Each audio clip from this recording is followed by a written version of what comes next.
मम्मीने आता ना डॉक्युमेंट्स काढलेले, काहीतरी भेटत नव्हतं म्हणून मम्मीला तो फॉर्म एक. तर मम्मीने इथं बघा डॉक्युमेंट्स काढलेले. त्याच्यामध्ये ना मम्मीचं बघा जुन्या डॉक्युमेंटमधून मम्मीचा शाळेचा दाखला भेटलाय मला. हे होता मम्मी आमची 7वी नापास आहे ना मम्मी. नमस्कार मित्रांनो, जय शिवराय. मी स्वार्थी ब्लॉग. स्वागत आहे तुमचं नवीन ब्लॉगमध्ये. तर सुरू करूया आजचा दिवस. मम्मी गेली सकाळीच कामाला. पप्पा पण समथिंग 7 वाजता चेंबूरला गेलेत. का माहिती नाही का, कारण पप्पा तर घरीच असतात, पण आज का माहिती नाही का चेंबूरला गेलेत. मला वाटतं गाडीचं काम करायलाच गेलेत. भाऊ पण मम्मीसोबत सकाळी कामाला गेला. पप्पा आता कधी येतील काय माहिती नाही. तर मी पण आताच उठलो आहे, वाजलेत 9. थोडा लेटच उठलो आहे, पण ठीक आहे. काल रात्री लेट झोपलो ना म्हणून, व्हिडिओ एडिटिंग म्हणून. तर फिलहाल तर हाफ फ्रेश होतो, काहीतरी खातो. नाही हाफ फ्रेश होतो नको, फुलच फ्रेश होतो. फिलहाल तर आंघोळ करतो आणि त्याच्यानंतर तुम्हाला भेटतो, ठीक आहे मित्रांनो. मी आत्ताच आंघोळ करून फ्रेश झालो आहे. आता नाश्ता करू. काय बनवलं आहे? फक्त काहीतरी चांगली भाजी पाहिजे. अरे यार, कारलं. कारलं मला बिलकुल आवडत नाही यार. आता काय, आता खावंच लागणार. खाऊन पिऊन झाले. आता थोडंसं भांडी घासून टाकू, कारण 2च ताट आहेत आणि एक चायचा पेला आहे, तो घासून टाकू. कारण नंतर मम्मीला तकलीफ नको, नाही का. छोटी छोटी कामं करायलाच पाहिजेत. फिलहाल तर भांडी घासून झालीत. घरात बसून बसून ना कंटाळा आलाय, माहिती का. आता कुठे बाहेर पण नाही जाऊ शकत आणि पप्पा पण नाहीत घरी, माहिती का. नाही तर पप्पा असते ना थोडं तर मजा आली असते ब्लॉगमध्ये. मम्मी असते ना ब्लॉगमध्ये तर मजा येते ब्लॉगमध्ये, नाही का. ब्लॉगमध्ये थोडी जान आ जाती आहे, थोडा जीव येतो ब्लॉगमध्ये म्हणून. तर आता एकटं काय करणार म्हणून. आणि हा तर फॅमिली ब्लॉग आहे, तर ऑब्विसली फॅमिली घरी आहेच नाही, कामाला गेले सगळे. मलाही काम शोधावं लागेल यार. त्या ब्लॉगिंगच्या भरोश्यावरती बसलो ना, ब्लॉगिंगच्या भरोश्यावरती बसणारच आहे, असं काही नाही आहे. ब्लॉगिंग सोडणार नाही आहे, शेवटपर्यंत ब्लॉगिंग चालू ठेवणार आहे. कितीही टफ टाईम येऊ दे. आज माझे जवळजवळ 128 ब्लॉग कंप्लीट झाले. आज 129वा ब्लॉग आहे. तरी काय व्हायरल नाही अजून. 25, 30, 50 व्ह्यूज चाललेत. पण ठीक आहे, हार नाही मानणार. आता माझ्या घरच्यांना असं वाटते की मी वेल्लाच आहे, नाही का. असंच म्हणजे काय करतोय, फालतूगिरी करतोय, हे ते. माझ्या घरच्यांना असं वाटायला लागलं आता की हा घरात रिकामटेकड्यासारखा बसतो, फक्त काय कामधंदे नाही करत आहे, काय नाही करत आहे. बट मी ब्लॉगिंगच्या भरोश्यावरती बसलो आहे अजूनपर्यंत. मला माहिती आहे माझी ऑडियन्स माझी साथ देणार, पण एक बॅकअपसाठी पण मला जॉब जॉईन करावाच लागणार आहे. आता आज तर शनिवार आहे, उद्या रविवार. मंडेला जावं लागणार आहे जॉब के तलाश में. तर फिलहाल तर मम्मी आल्यावरतीच आता मी ब्लॉग ओपन करतो, कारण आता मजाच नाही येणार आहे. एकटाच काय बडबडणार, म्हणून मम्मी आल्यावरतीच भेटू. फायनली मम्मी आली. हे काय करते? शिरा गरम करते. अरे त्या दिवशी शिरा अजून आहे त्या प्रसादाचा. या साईडला चाय बनवते. आणि पप्पा पण आलेत आणि येऊन डायरेक्ट जेवायला बसलेत, कारण सकाळी मला वाटतं काय खाऊन नाही गेलेत म्हणून. किती चपात्या खाल्ल्या? मी किती 4 चपात्या होत्या. आपण 2 खाल्ल्या है ना.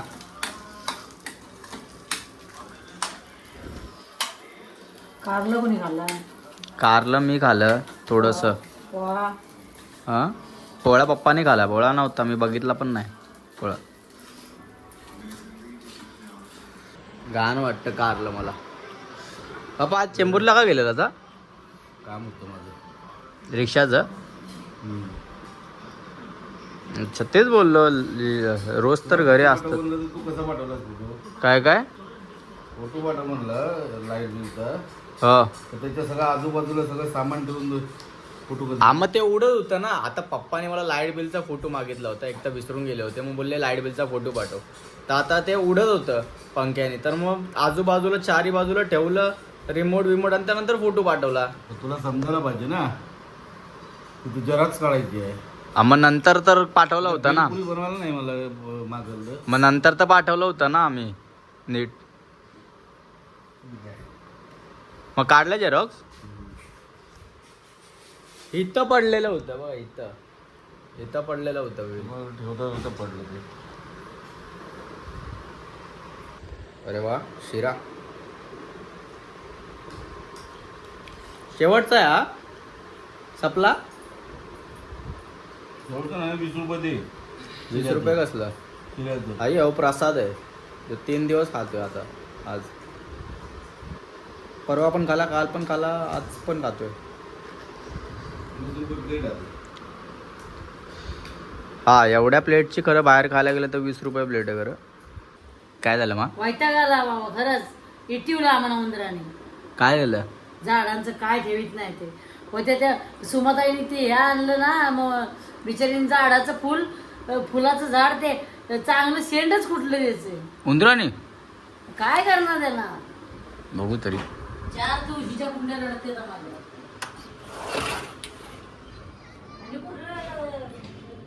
हा रे, कुठं गेलं ते.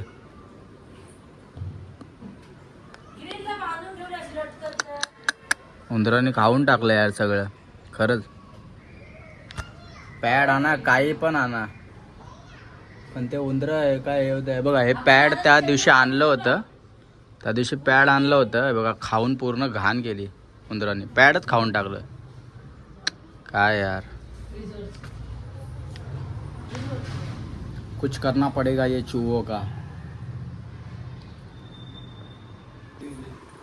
त्या पॅड मधून ना पप्पा ते हा साईडून, आणि ते पॅड आता ना आतमधून. तेवढं नव्हतं चाललेलं ना. नाही तेवढं नव्हतं, पण आता जास्तच केलंय ते. जरा जास्त आता आतमधून ते नीट आहे. आतमधून आज हे करून टाकूया, ट्रॅप लावूया, भात टाकू. मध्ये भात टाकूया. म्हणजे भात खायला ना तेच करूया आता. आज तर पकडूनच राहू. मम्मीने आता ना डॉक्युमेंट्स काढलेले, काहीतरी भेटत नव्हतं म्हणून मम्मीला तो फॉर्म एक. तर मम्मीने तर बघा डॉक्युमेंट्स काढलेले. त्याच्यामध्ये ना मम्मीचं बघा जुन्या डॉक्युमेंटमधून मम्मीचा शाळेचा दाखला भेटलाय मला. हे होता. मम्मी आमची 7वी नापास आहे ना मम्मी. हे 7वी नापास आहे मम्मी माझी. पास आहे, पास आहे. बघू हा आपण. 7वी वागणूक चांगली. काय वागणूक चांगली. वागणूक चांगली सगळेच म्हणून लिहित होते मला. हा ते तर सगळेच लिहितात. जे मुलगा असेल त्याची नाही. वा 7वी नापास आहे ना पप्पा मम्मी. आणि 12कडे पास आहे. 12कडे पास. चांगली शाळेतली वर्तवणूक चांगली लिहिलंय. अरे तर पास नापास नाही लिहिलं मम्मी.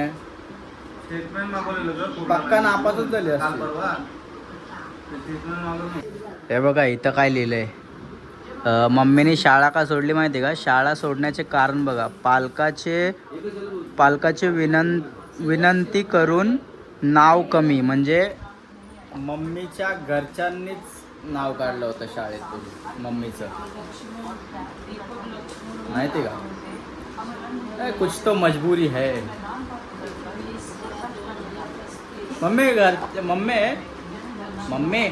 तुझ्या आईने हे काढलं होतं ना नाव, आई बाबांनी. नाही पण इथं तर तेच मेन्शन केलंय ना, पालकांची विनंती करून नाव कमी. ह्याच्यात बाप्पा पास नापास लिहत नाही तर हे तर माहित कसं पडणार पास आहे की नापास आहे ते. पास लिहिलं ना. पास कुठं लिहिलंय. पास लिहिलं नाही ना. नापास आहे वाटतं. कुठं लिहिलेलं आहे, कुठं लिहिलेलं आहे ते सांग मला. सांग ना. 7वी आहे ना. हा मग 7वी आहे, पण नापास आहे का पास आहे ते लिहिलेलं नाही ना. बघा ह्याच्यात पास नापास लिहिलेलंच नाही बघा. नाही लिहिलं ना पप्पा ह्याच्यात, नाही लिहिलेलं. बघितलं नापास छे. इथं 6वी पर्यंतच लिहिलंय. पास नाही 6वी पर्यंतच लिहिलंय. मग 7वीला काढून टाकलं. म्हणजे 6वी पर्यंत शिकली मला वाटतं, है ना पप्पा? हे बघा राशीचं बुक दोन्ही पण, ते माझं हे दादाचं.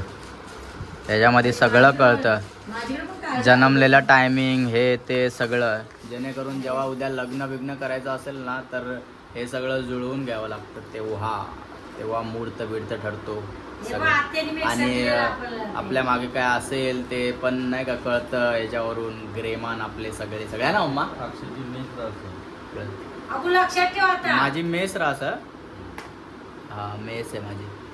आणि दादाची बघ. दादाची मीन आहे. दादा तांबा. कुठं कळतं बाप्पा मेस रास? मीन रास आहे दादाची, मीन.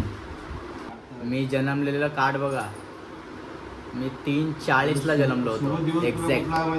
24 तारखेला, 24 जूनला शनी बुध आणि शुक्र शुभ दिवस तुझा. 3:40 बरोबर जन्मलो होतो. आणि दादा मे मध्ये, माझा भाऊ आहे मे मध्ये मंगळ आणि 1:06 जन्मला होता. ते पण रात्री शुक्राला शुभ खूप AM मध्ये. मंगळ आणि गुरु. काय काय काय काय तुझं बघा काय आहे माझं? शुभ दिवस. हा. शनी बुध आणि गुरु. शुक्रवार आहे ते, तेच आहे ना. गुरुवार माझा अशुभ आणि मंगळवार पण. अरे पण तेच ते मी पाळतो मेन. तेच पाहायला लागणार. अहो, इथे पावडर घालून जा, फोटो टाकूया. जा. पावडरचं म्हणजे जे अशुभ आहे ते पाळायला लागतं पप्पा. अरे बापरे. जरा ते- हा हिरा. हा हिरा आहे. शुभ रत्न म्हणजे हिरा घालायचा तू. आपल्याला खड्याची अंगठी. अच्छा, खड्याची अंगठी घालायची म्हणजे अंगठी घालायची. मम्मी मला खड्याची अंगठी आण. आणि घालायला आता. तुला लग्न या राशीच्या पुढे पाहिजे तुम्हाला. अच्छा, शुभ उपरत्न काय माहिती आहे? काय आहे? तुर्क हिरा. तुंक हिरा कसला सिम्मा. सिम्हा. अंकुल देवता हनुमान. हनुमानची पूजा करायची तू. अनुकूल देवता. हे असं सगळं आहे बघा. हे आता सगळं वाचायला गेलं ना की ब्लॉग ना 1 घंट्याचा होईल. चला, पत्रिका बघून तर झाल्या. तर मम्मीने काय बनवलं बघू. अरे वा, पिठी आणि भाकरी. नाचण्याची भाकरी, अरे ज्वारी कळत नाही तुला. ज्वारीची? ज्वारी mix आहे. ज्वारीची भाकरी. अजून काय भात. जेवायला घेतलं पण. ओके, चलो चलो चलो, खाना खाने का समय हो गए. पिठी नको ना, डाळ पाहिजे ना. हा, मला डाळ दे, मला पिठी नको. मला दुपारची डाळ दे. मम्मी बघा काय करते, डोक्यावरती पानं ठेवते. ही ना एरंड्याची पानं आहेत, पप्पाने आणली आहेत कुठून तरी. एरंडे नावाचं झाड आहे, त्याची पानं आहेत. मम्मीने सांगितलं की हे ना, मम्मीलाच कोणीतरी सांगितलं, हे ना डोक्यावरती ठेवलं ना तर डोक्यामधली जी गरमी आहे ना ती बाहेर निघते. हा, उष्णता ती बाहेर निघते. सकाळपर्यंत जर ती पानं सुकतात ना मम्मी, सुकली तर समजायचं की गरमी निघाली बाहेर डोक्यातली ती. आणि त्याच्यावरती ना पाणी लावून सॉरी, माती होते ना. पानांवरती तेल लावून ठेवायचं. तेल लावलं. तेल लावून ठेवायचं असतं ना पप्पा डोक्यावरती. बघा, बाबा आणते तावेल आण. टावेल नको, टोपी घाल. ते बघा, ती रुमाल बांधला डोक्याला. ते डोळ्यावरून हे कर, वर कर थोडंसं. हे सकाळपर्यंत ठेवायचं है ना. आता एक मोठी कामगिरी पार पाडते बघा. जे पॅड आम्ही त्या दिवशी लावलं होतं ना, त्याने ना उंदरांनी खाल्लं बघा इथून मधूनच. आणि आता परत ट्रॅप बसवतो आम्ही लोक, कारण ते झाडं खातात ना आमची म्हणून. हे बघा, भात ठेवला आहे याच्यावरती. आणि हे पुट्टा आता इथे ठेवू, थोडं पुढंच ठेवू, जेणेकरून येऊन खाऊन खपकन चिपकू दे. भाई उंदरांचा त्रास लय. आता बघू कसे हे होतात. चला तर मित्रांनो, ब्लॉग एंड करायची वेळ झालेली आहे आता. ब्लॉग आवडला असेल तर लाईक करा. जे पण चॅनलवरती नवीन त्यांनी सबस्क्राईब करा. या मराठी माणसाला सपोर्ट करा. Thanks for watching my blog. भेटू पुढच्या ब्लॉगमध्ये. बाय.